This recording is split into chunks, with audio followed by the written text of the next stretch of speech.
And hey everyone, welcome to another week here in post-communist transition in Eastern Europe and Central Asia. We've crossed into the halfway mark. We are now looking for the next 2 weeks at countries of the former Soviet Union, and as such, we have traded our Yugo at the Romanian-Ukrainian border for a Lada. Doesn't matter what year it is, folks. It could be 1986, it could be 2016. Most Ladas look the same because why change perfection, right? This week and next, we're going to be examining a number of post-Soviet countries that have been less successful in transitioning from authoritarian rule. In fact, next week, when we look at Central Asia, we're actually going to be observing countries that have become more authoritarian than they were in the last years of the Soviet Union. And one other theme that we're going to be examining, this is something that I really find interesting, are the phenomenon of colored revolutions.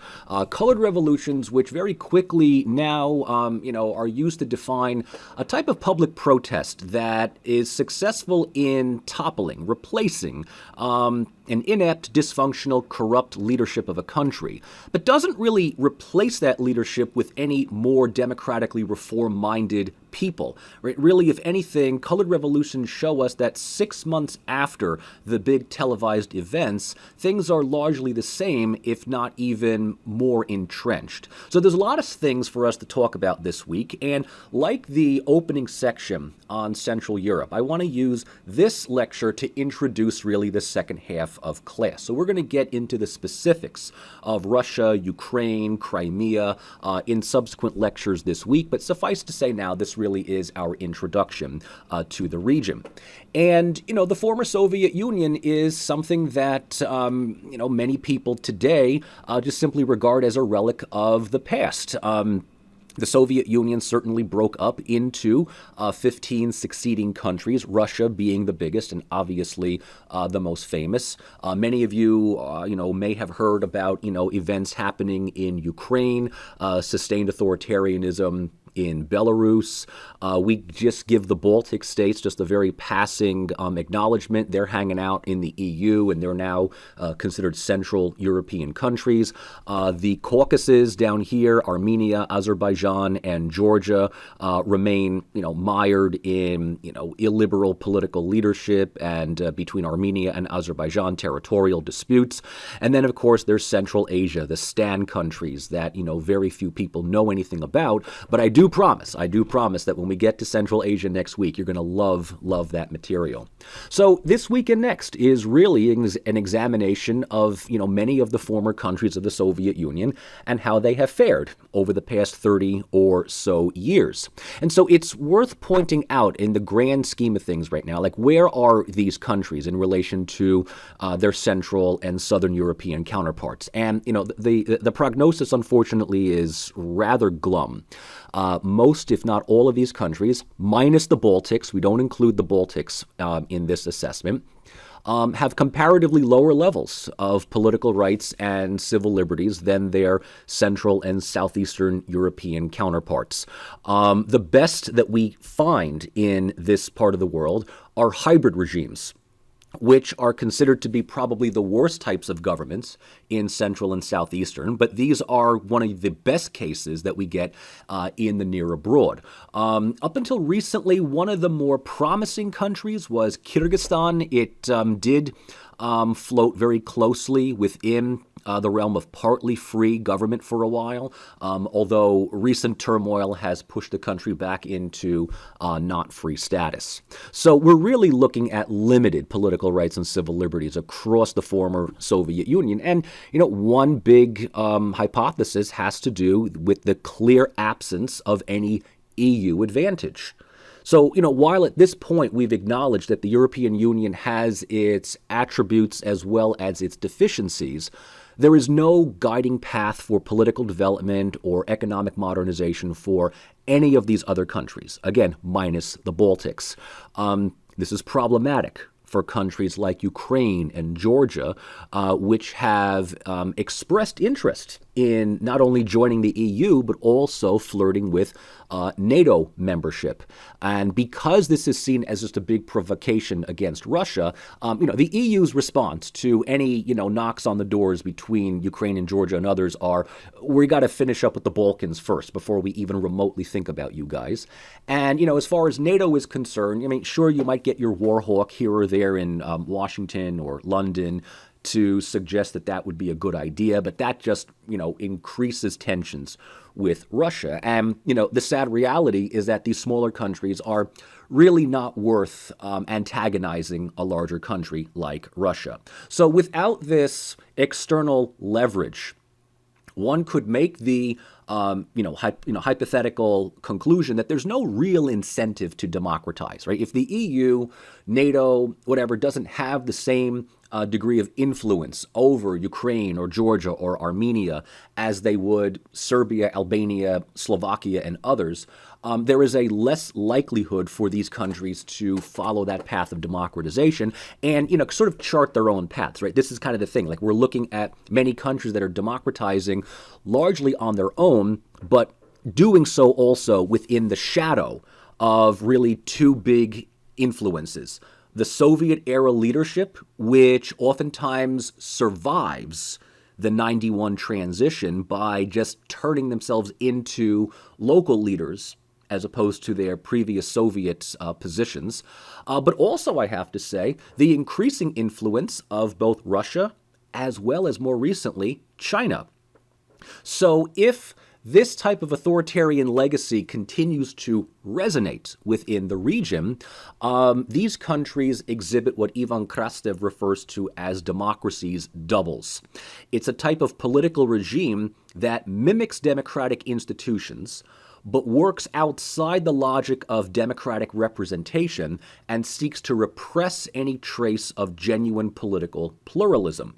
Now, academia, as I've already noted, is replete with all kinds of nuanced adjectives to describe states that are not entirely authoritarian, but clearly not democratic either. So we just came off of, a big discussion about what stabilitocracies are in the Balkans, and whether we, want to refer to former Soviet states as, democracies doubles or hybrid regimes or competitive authoritarian states.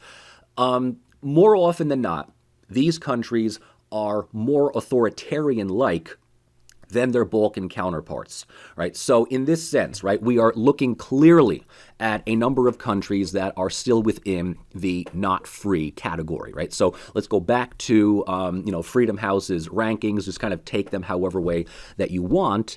And, the best countries right now are Ukraine, Moldova, again, not a surprise, geographically closer to Europe, Georgia and Armenia. Freedom House also included at the time the political health of the territory of Nagorno-Karabakh, which was up until recently largely held by Armenians. There was a war at the end of last year in which Azerbaijan, with basically a blank check from Turkey, took back most of the territory after more than 25 years of not controlling it. But as you can see, most of the area is in a sea of purple, and that includes Russia and Belarus, all of Central Asia, and then once again, there's Mongolia just kind of hanging out there, just doing its own thing. So we are clearly looking at countries that have their work cut out for them in terms of democratic development. This isn't to suggest that they can't or that they won't, but that there is no real international pressure to democratize, especially if the main influence within the region remains Russia.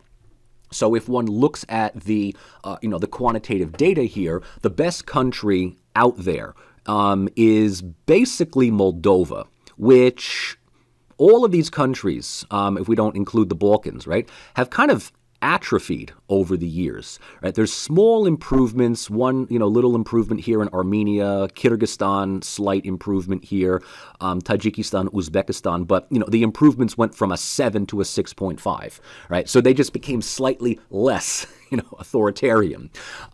So we're really going to be looking more about the endurance of authoritarian regimes, the entrenchment of authoritarian ideology following the collapse of the Soviet Union, and how these countries have managed to remain relatively stable authoritarian states for so long. So the rundown for this opening lecture is going to include a couple of themes that I want to take note of.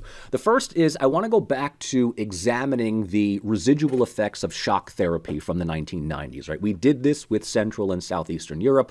Shock therapy was disastrous to many of the countries of the former Soviet Union. It nearly drove Russia into bankruptcy. And one could, make the suggestion that this type of uncertainty and instability may have galvanized the conditions for Vladimir Putin to come to power in 2000. We will focus in much greater detail on Putin's leadership in a separate lecture.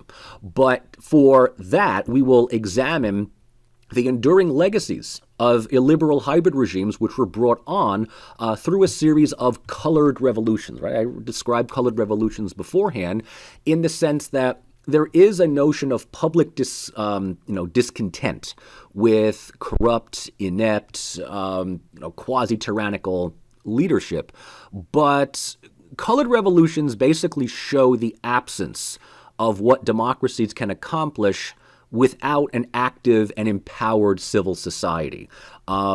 Protest politics are very good at toppling unpopular regimes, but when the public disperses after the old regime has been chased out of power and new so-called reformists step in, and most people sort of go home, it remains once again an elite-driven phenomenon. So colored revolutions, especially in Ukraine, Georgia, Kyrgyzstan, to a lesser extent Armenia, will be things that we're going to examine. Within all of this, we note the endemic nature of oligarchism stemming from the socio-political formlessness of the 1990s. It's not to say that oligarchism doesn't exist in Central and Southeastern, but without the European Union to kind of mollify that oligarchism into some workable stabilitocratic element here, oligarchs remain power brokers. They remain, especially in Central Asia, they're basically political warlords. So it is here where we see clientelism, nepotism, corruption, at its finest, at its rawest and most unapologetic. And then finally, we are going to just briefly allude to the presence of Russia as the main agent within the region, and how Russia sees most of the former Soviet Union as its now so-called near abroad. So it's a way of Russia not trying to recreate the Soviet Union, but to sort of create a system of interdependent states based on the old Soviet alliance networks that keep many of these countries within Moscow's sphere of influence. This has worked relatively well in Central Asia. Not so well as far as, let's say, Ukraine and Georgia are concerned. Azerbaijan certainly is compliant. Armenia every so often looks to the west, but then gets reminded that it's better off with Moscow. And again, the Baltics are just kind of left off on the side. They're off. They're in NATO. They're in the EU. They do not factor into this discussion. So let's begin, right back in the 1990s by examining the residual effects of this economic shock therapy, which is, you remember was a procedure advocated by technocrats and neoliberal proponents to simply transition these countries' economic infrastructure as quickly as possible from state-planned economies to market-based economies, right? There's no transitional phase. There's no third-way socialism. There's no worker self-management. It is, effectively privatize and capitalize as quickly as possible and go. This reflects a larger phenomenon that really began the age of globalization. We tend to forget, folks, that the age of, communist transition took place just a few years before globalization really took off. So once the European Union begins to start looking at Central Europe, right, it's about, the mid-1990s, transnational global capitalism is what was understood to be the big panacea for all of the world's problems.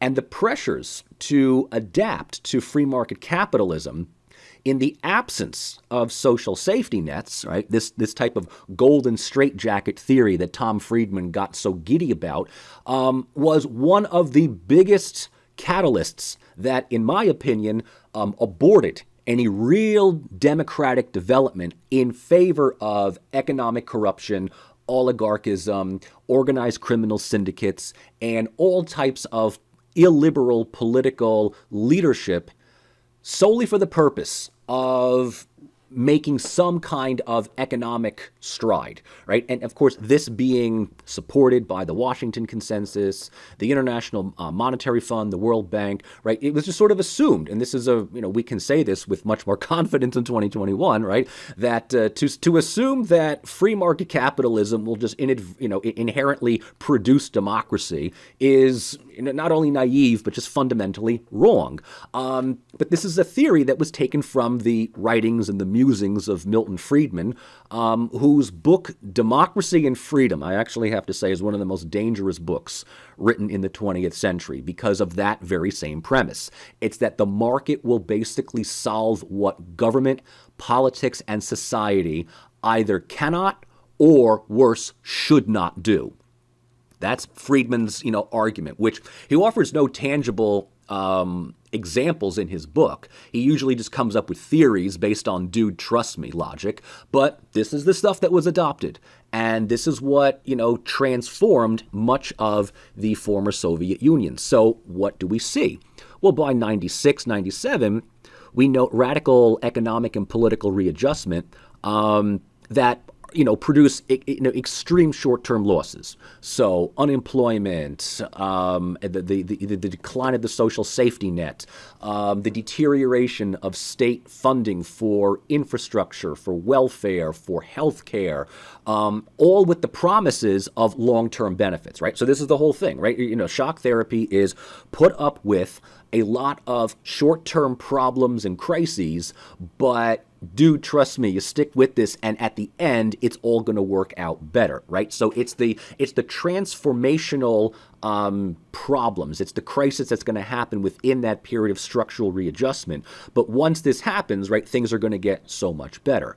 Well, that's kind of the thing, is that if you're basing this theory on a hope and a prayer, well, what happens during these short-term periods? Again, the European Union is not there to stabilize these countries like Central Europe.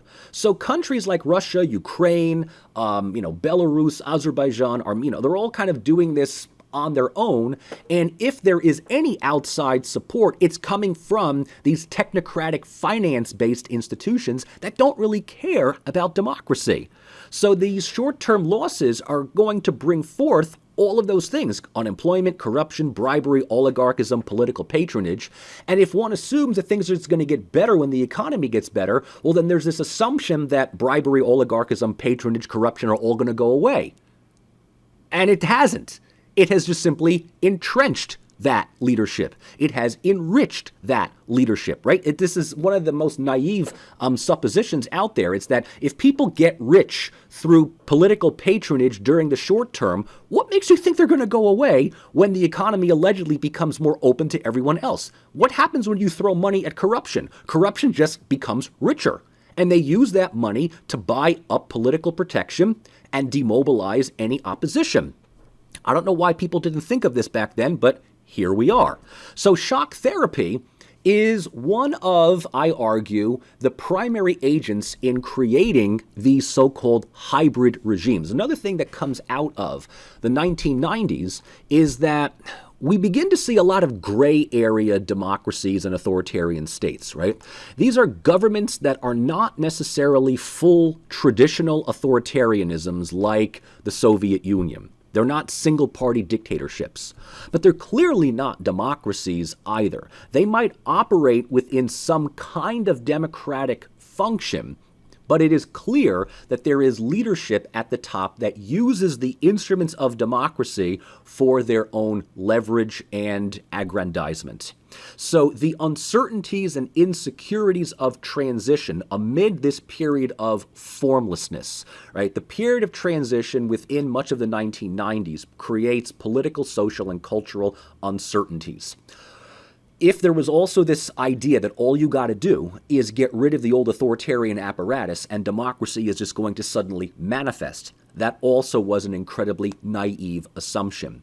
But you know, folks, I'm recording this lecture in the in the wake of a number of protests in Cuba, which, again, my country's leadership still thinks that all you have to do is just topple the evil communist government and democracy will just somehow manifest. That doesn't happen, folks, right? It's just this idea that, transitional periods might envision democratic prosperity, but within this period of hybridization of political leadership, the absence of civil society, the underdevelopment of true democratic organization and leadership, people who seize power are going to use that power to effectively entrench their own privilege. And so in that sense, democratic prosperity has either been deferred or indefinitely denied by leaders promising order and stability. Vladimir Putin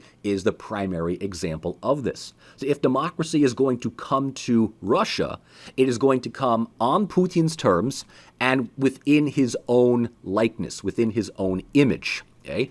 And of course, what we find within this period is, through political hybridization, the increasing gap between the wealthy and the ordinary. So shock therapy is going to make a small number of people very, very, very wealthy. And suddenly, Russia explodes with billionaires here and there. Right? This is sort of the big paradox of the former Soviet Union in the 1990s, is that you get a small group of people that end up accumulating all the money because they either have political privilege or economic advantage, usually through pre-existing political privilege, and they use that to just basically shore up their own power base, while leaving the vast majority of others to just kind of fend for themselves. And when we talk about ordinary, we're not saying that there is an increased impoverishment so much as the wealthier are just becoming more and more wealthy and removed from the public sphere, while the ordinary are just kind of left there to, as I've said, eke out some kind of living.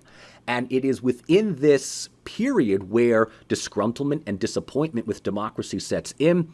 By the late 1990s, we begin to see patterns of authoritarian nostalgia.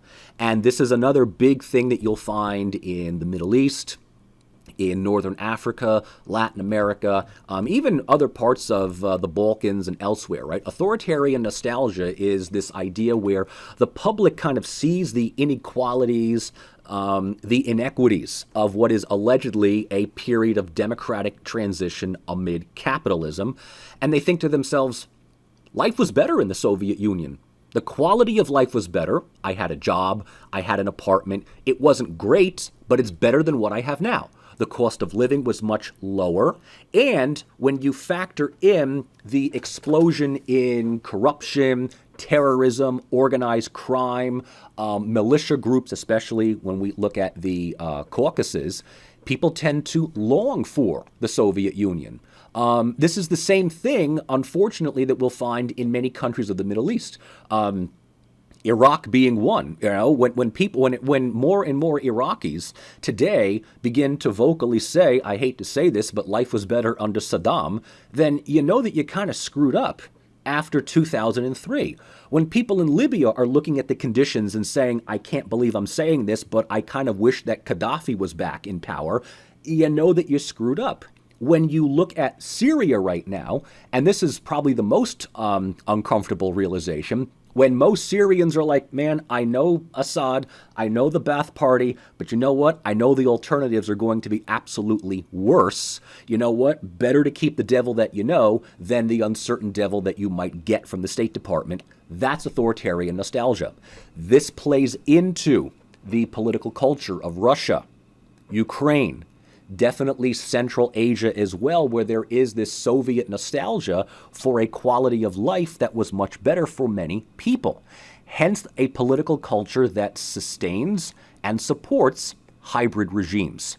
So hybrid regimes, I think, are a larger collection of not entirely free, not entirely authoritarian states.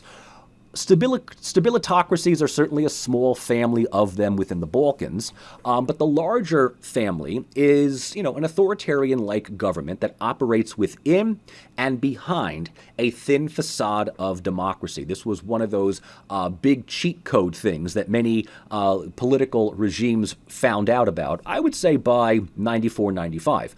And that is, one could maintain an authoritarian-like practice of political control and authority through the routinization and function of periodic democratic elections.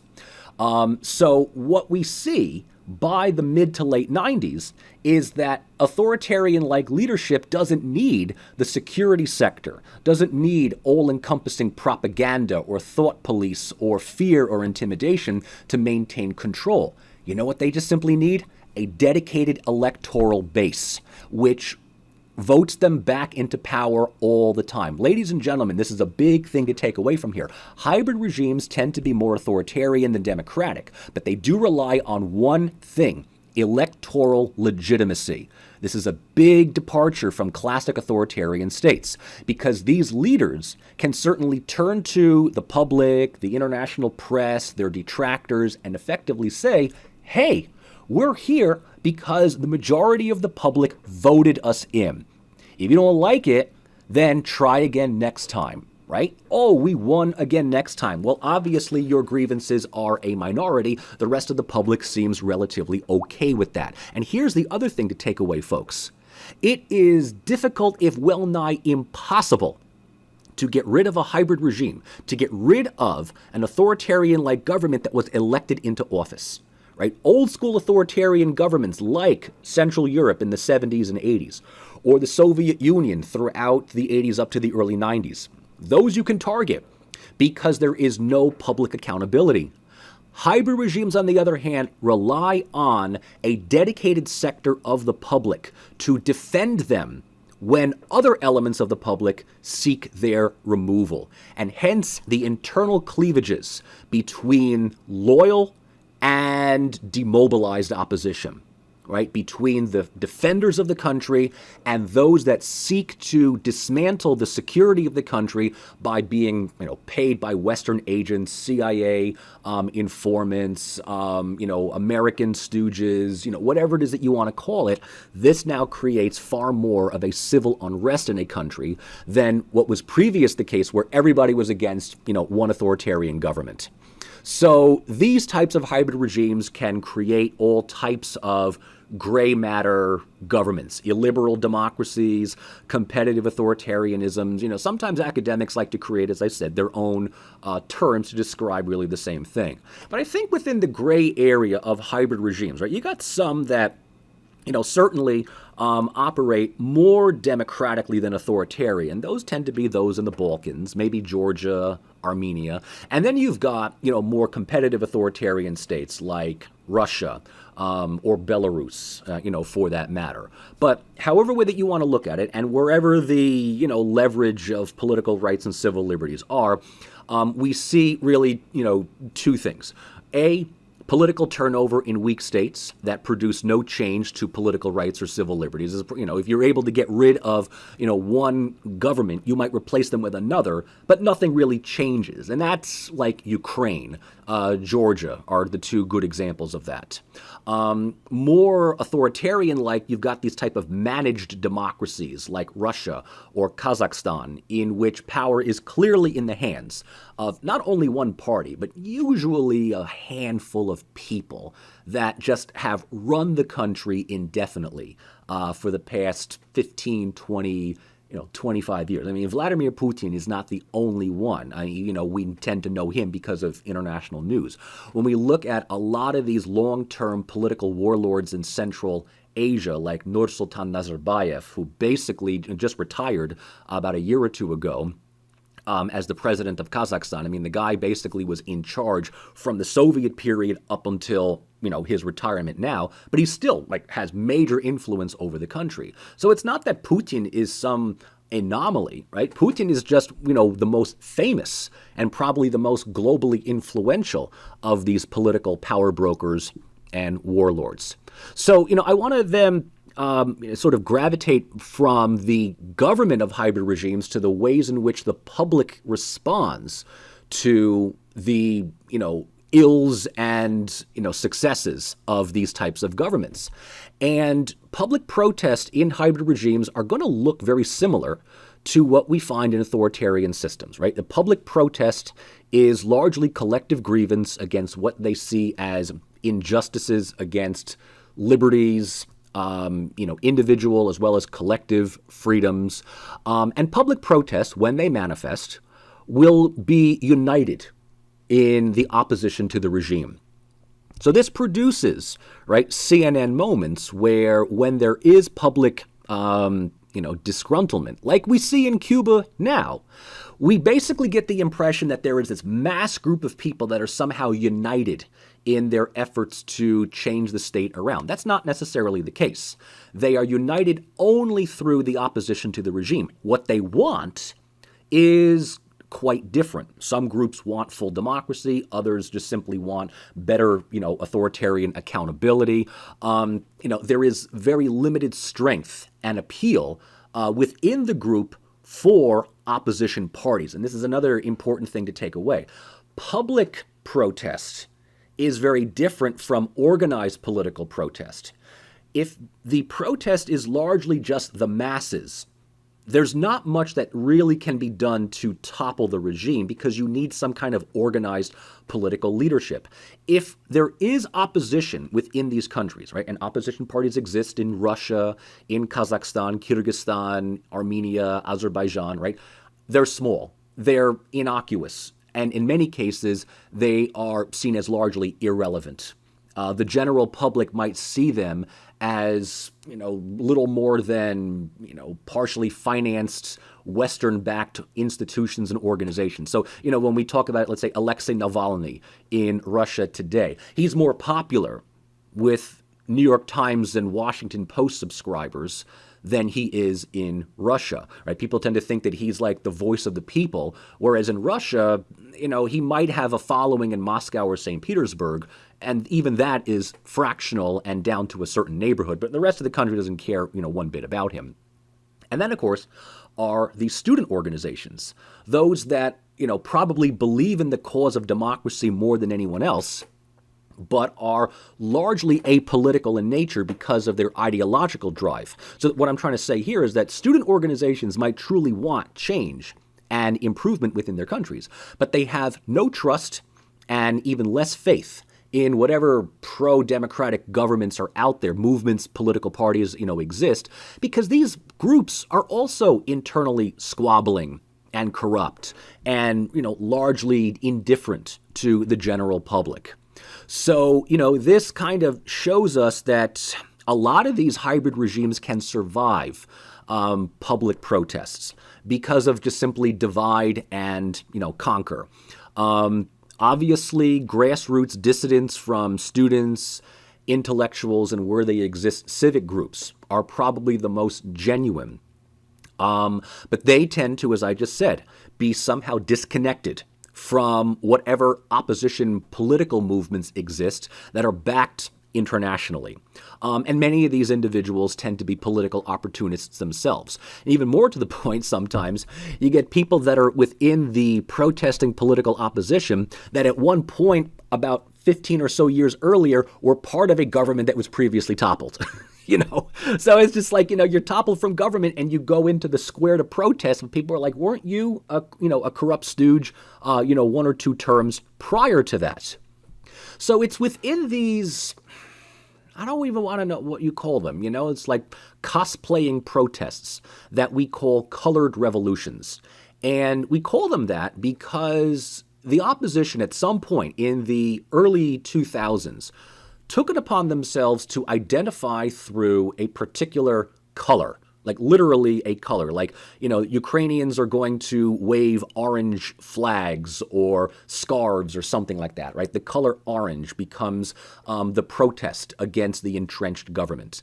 And that produces, the rose revolution in Georgia, the tulip in Kyrgyzstan, cedar in Lebanon, green in Iran, jasmine, lotus. You kind of get the thing here. The only one that didn't take a color was Serbia, and it was called the bulldozer revolution, largely because of this one farmer that drove his tractor, God bless this guy, up the steps of the Parliament House to try to knock down the door or whatever it was, right? And I believe the bulldozer is in some museum right now, right? The bulldozer revolution that toppled Milosevic, probably the most successful out of all of these.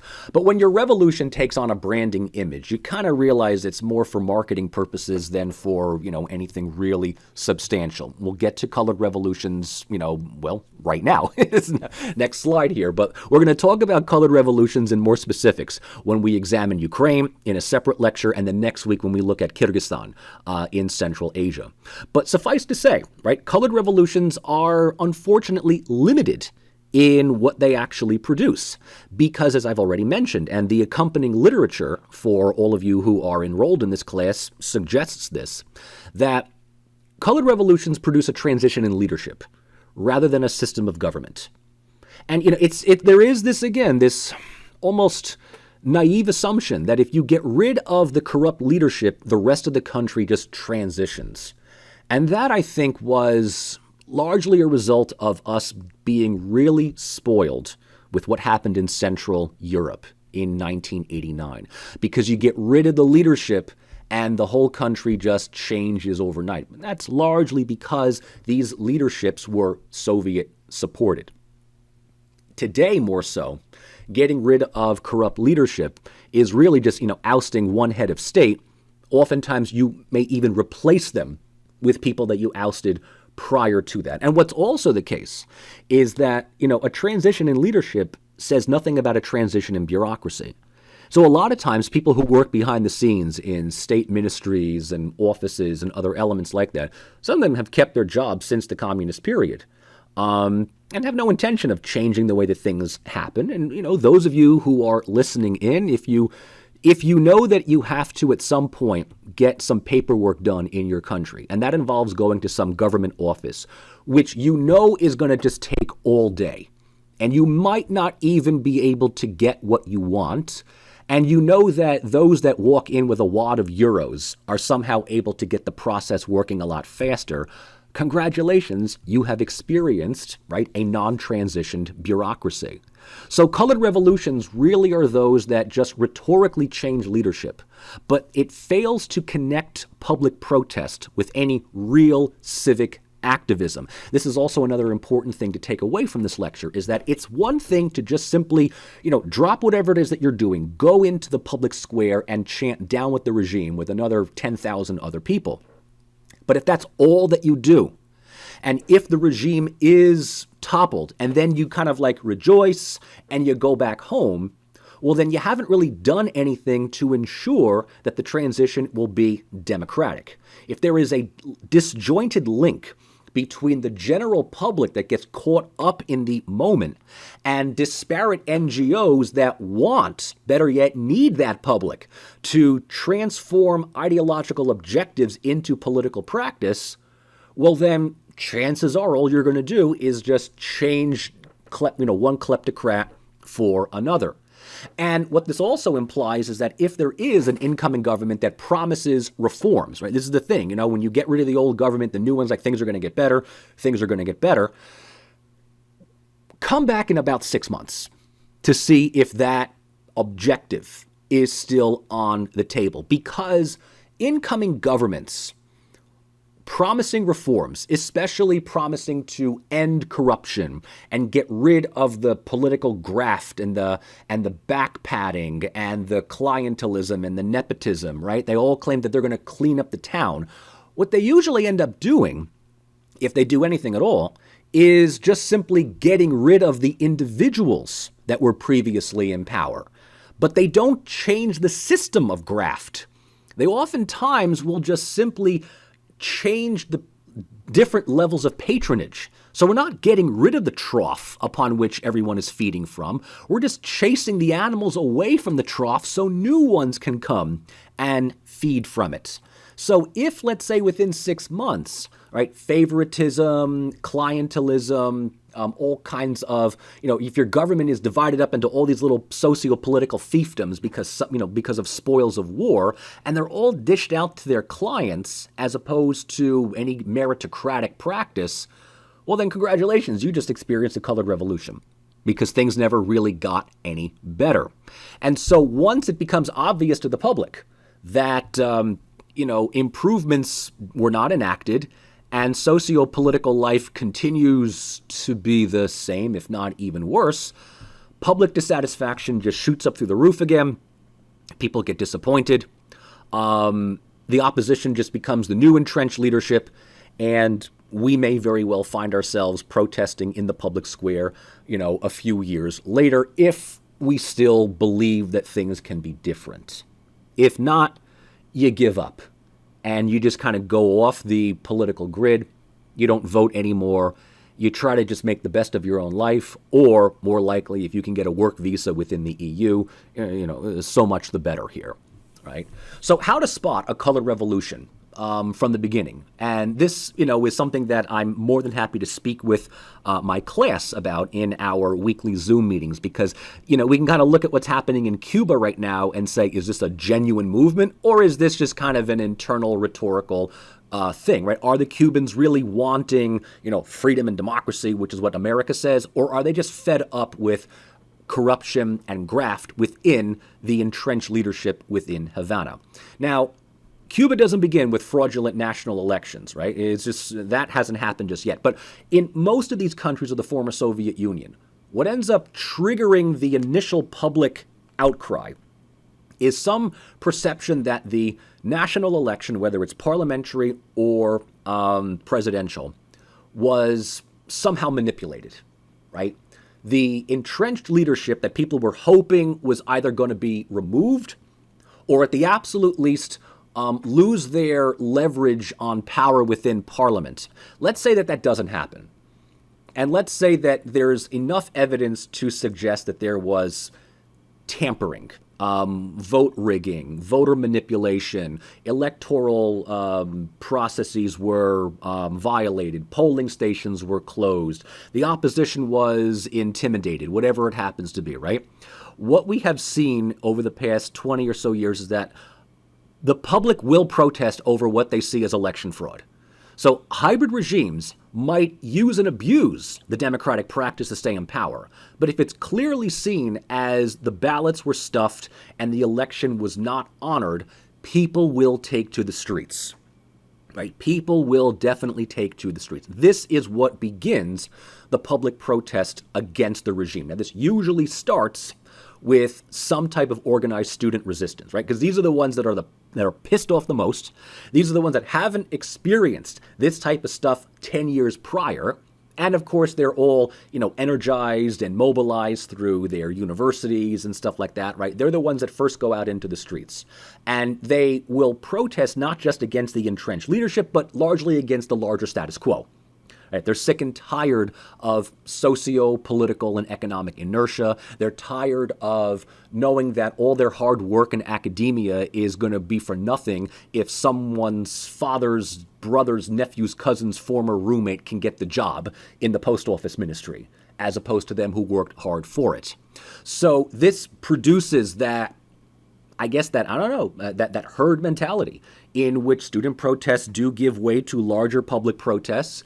Once public protest gets international attention, there is some activity of whatever nascent political opposition happens within the, happens to be within the country. And if the old regime is removed, either by force or they're just pressured to step down to avoid bloodshed, there is this installation of this new revolutionary government that promises the world, right? Things are going to get better. We've turned a new page. We're turning towards Europe. We're turning away from Russia. We're saying goodbye to populism. We're embracing democracy. All that good stuff, right? It's the stuff that gets Christian Amanpour so giddy with glee. Tom Friedman, Nicholas Kristof, all these people actually honestly believe that things are going to get better, right? The thing is, and this is the thing I've learned over the years, is once the hangover of your celebration subsides, wait a few weeks to see where we are in this.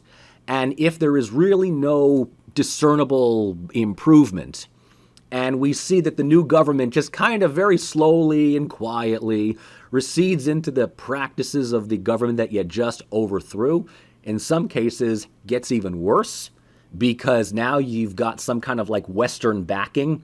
Back in the day, John McCain never met a anti-Russian political warlord that he didn't want to have a selfie with. And if you've got these governments that are somehow confident that they are supported by the West, as opposed to Russia or China or whatever, they might actually be even worse than the previous governments. And we've seen this with the leadership of Mikhail Saakashvili in Georgia, with all these exaggerated powers that made him, a complete political kleptocrat. But, the guy is loved in the United States. Sometimes opposition members turn on themselves, like we see in Kyrgyzstan, in fighting over the spoils of the new government. And sometimes, like in Ukraine, out of political expediency, you begin to cohabitate with members of the old regime. Right? So it's just like, if you can't keep the momentum going, and there's really no public investment in holding the new leadership accountable, because the leadership basically tells the people in the square, we won the day, go home, right? We'll take it from here. The public becomes disillusioned because there's no structural change to the democratic system. Elections will continue, the Constitution remains the same, but we find that democracy as structure, in the absence of practice, produces a political culture of disappointment, right? So that leads us to opine that colored revolutions give us what Lucian Pye and others refer to as rotten transitions, right? It's the exact antithesis of the 1989 moment that we were so enamored with Central Europe. Like, we think that public protest overthrows a hated government and suddenly, blammo, democracy ensues. Nay, nay. More often than not, that does not happen, right? Especially when we note a couple of things.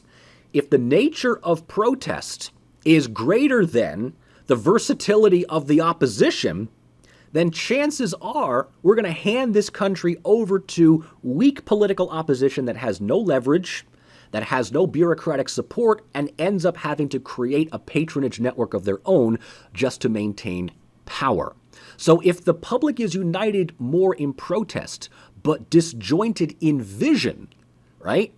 That's what, we talked about Poland, we talked about Serbia, right? And that at least has the EU effect to keep it relatively on course. But if we focus on Ukraine or Georgia or Kyrgyzstan, right? Once the united protest succeeds in toppling a government that we don't want, now all of a sudden the next question is, well, what do we want in our place? Some want this, some want that, some want anarchy, some want extremism, some want fundamentalism. And, the student, this is the bigger problem. The student's like, well, I don't want to do politics at all. Well, it's like, well, thanks then for creating a catalyst that made things even worse. The student just goes back to work because they're like, I don't want to get into politics because politics is stupid and all the politicians are corrupt. Which, they're not entirely wrong. But the students tend to be completely disregarded anyway, right? So even Otpor, which was based on student participation, effectively just abandoned the students afterwards and just kind of did their own thing. Now, that's the best of those situations. Other things, can certainly manifest. What about the public that supported the old regime? And you got to remember, in hybrid regimes, there are those that will defend the entrenched government. They will defend the incumbent leadership because they enjoyed patronage. They enjoyed support. And it is usually within a country like this where there's some quasi-independent press or, sensationalist media that's going to downplay the opposition as simply backed by the CIA or the State Department, or, if you really want to play into this, the George Soros factor, right? As long as George Soros is alive, he's going to be the big, bugaboo here that finances all of these neoliberal movements that are designed to fail Because then what ends up happening is that these weak pro-Western leaders come to power, and surprise, surprise, Monday morning, 8 o'clock, there's a knock on their door from the IMF, from the World Bank, from the Washington Consensus, from the CEOs of major corporations saying, thank you for getting rid of the entrenched authoritarian leadership. We would like to turn your country now into a Amazon service center. So the country is kind of seen as now being tethered to, global capitalism, which doesn't make the country any better in that sense. Shock therapy, right? That's the whole thing. So if your opposition movement is funded and supported by international NGOs, that's a stigma. That's like the kiss of death. And that might be why the students don't want to have anything to do with these NGOs, right? Because most of them will tell you these NGOs are innocuous, they're irrelevant, they're beyond useless, but they get money, so much money from, the Clinton Foundation, or there's a picture of them with Madeleine Albright or Henry Kissinger. And, these people love to engage in what I call diplomatic imperialism, right? A philanthropic imperialism. So they've already got a stigma on them as being stooges of the West. So, they're very good. The Soros factor, quote unquote, the Western support is very good at toppling regimes. But they're absolutely poor at changing the nature of government, because what do they want? They don't actually want democratic accountability. They want pro-Western compliance. So you get rid of a pro-Moscow government and you replace them with a pro-EU, a pro-Brussels, or more likely a pro-Washington set of dependents. And so, if this happens, and if, this is how we've seen this pattern replicate itself with colored revolutions, it's lost on very few people that protest is instigated from the outside with a clear Western leaning. Now, that's why I'm very wary about the United States getting itself involved right now in whatever is happening in Cuba. Because if the U.S. decides, we're going to, back these people because they want democracy and freedom like their American compatriots in Miami are, forget it. It's done, right? It's just not going to happen. It's like, no, find out what it is that they are protesting against. Because they don't just automatically now decide after 60 plus years, hey, I don't like communism, right? So there's something else involved in that. So whether it's Joe Biden or Marco Rubio or even AOC basically saying we stand in solidarity with freedom-loving Cubans, it's just like, stay out, right? Just you're not helping the opposition by doing this, right? Especially if, God forbid, these groups succeed in taking over Havana. Because if that happens, the U.S. will fly in so much money with strings attached that I guarantee you they're going to want to turn Cuba back into what it was under Batista. And that will be the death knell for whatever social democratic movements and initiatives the ordinary people in Cuba wanted. And what this will do is just simply ensure the continuation of a top-heavy executive branch that perpetuates some type of hybrid regime model, right? This is the sort of the playbook by what we see in colored revolutions, not just in the former Soviet Union, right? The Middle East, Latin America, where else? Central Asia, Northern Africa. Many of these colored revolutions, unfortunately, are very good on initial protest and visuals, but they don't have the organization necessary to carry that transition into embedded and invested political leadership. All right, that is the introduction to this section. This, I'm really hoping, gets you excited for what we're going to be looking at in greater specifics coming right up when we examine Russia and then the ongoing crises between Russia, Ukraine, and the Crimean Peninsula. And at the end of this week, we are going to have Nikolai Petro offer his insight into the development. He is, spends half the year basically on the or near to the front lines within Ukraine. We will keep a lot of these ideas of colored revolutions with us when we examine Central Asia the following week. And, before you know it, we're going to be, finishing up our trek through Central Asia and, flying back to Vienna for our final coffee talk. So we've got 3 more weeks, but this stuff is going to get really, really exciting if you're not already pumped. So stay with me. The next lecture is going to focus, as I've said, on the politics and the leadership of Vladimir Putin, followed by the ongoing crisis and conflict resolution in Ukraine.